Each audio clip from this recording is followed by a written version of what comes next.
Welcome बच्चों। आज की वर्कशीट नंबर 12 प्राणियों में पोषण। घास खाने वाले जंतुओं में पाचन कैसे होता है, आज हम ये जानेंगे वर्कशीट के द्वारा।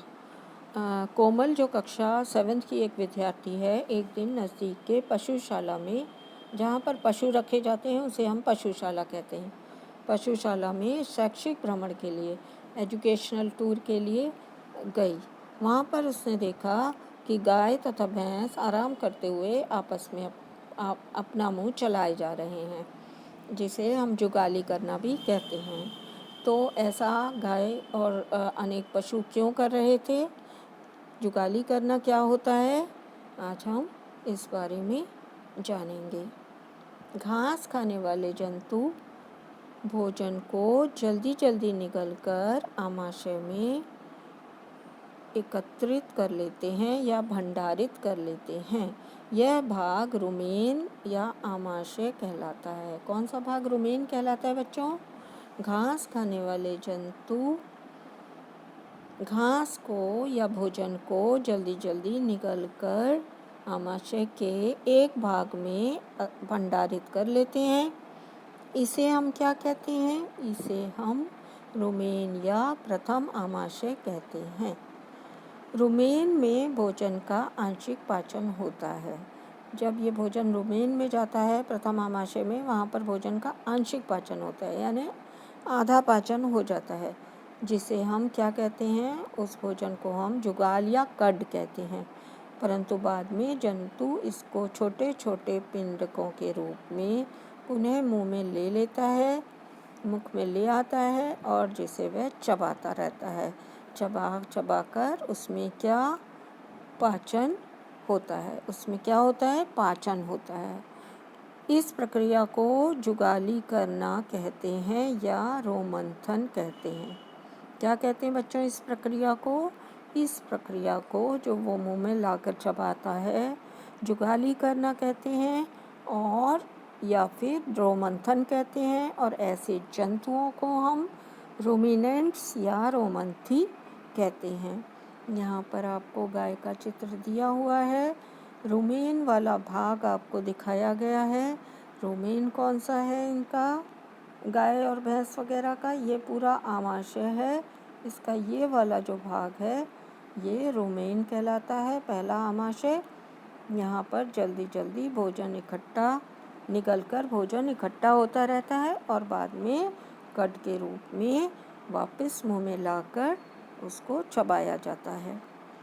घास में सेलुलोज की प्रचुरता होती है। कौन सा पदार्थ घास में पाया जाता है? सेलुलोज।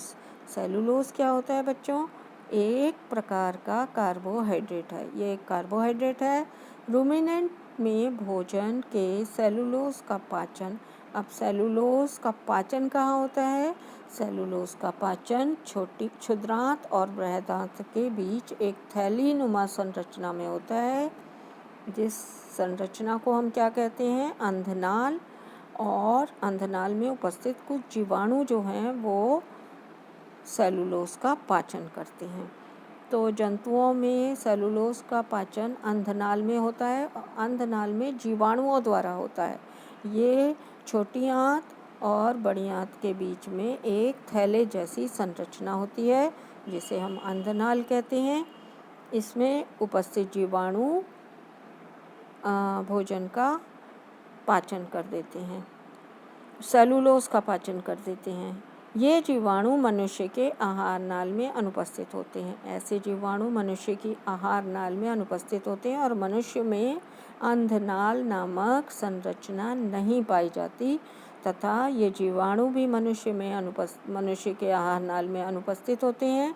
इसलिए मनुष्य सेलुलोज को नहीं पचा सकता या सेलुलोज का पाचन मनुष्य में नहीं हो सकता। अब हम क्वेश्चन आंसर देखते हैं। क्वेश्चन नंबर 1, रुमेन किसे कहते हैं? रुमेन किसे कहते हैं बच्चों? घास खाने वाले जंतुओं का वह भाग जिसमें जंतु जल्दी जल्दी भोजन को निगलकर आमाशय के एक अलग भाग में भंडारित कर लेते हैं। इस अलग भाग को हम क्या कहते हैं? रुमेन या प्रथम आमाशय कहते हैं। तो ये वाला जो आपका पहले क्वेश्चन का आंसर है। क्वेश्चन नंबर 2, रूमिनेंट के 3 उदाहरण लिखिए।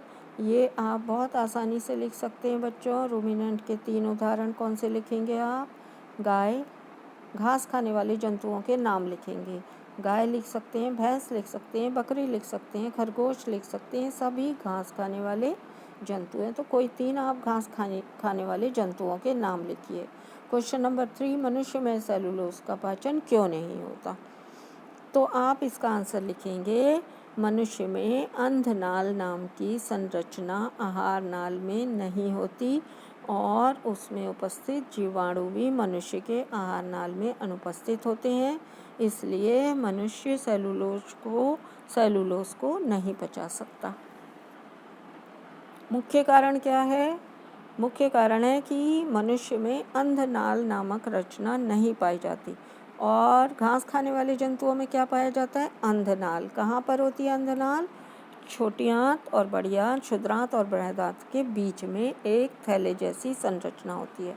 ये संरचना मनुष्य में नहीं पाई जाती और ना ही ये जीवाणु मनुष्य में की आहार नाल में उपस्थित होते हैं, इसलिए मनुष्य सेलुलोज का पाचन नहीं कर पाता। अब हम खाली स्थान देखेंगे। रिक्त स्थानों में क्या पूछा गया है? घास में डैश की प्रचुरता होती है।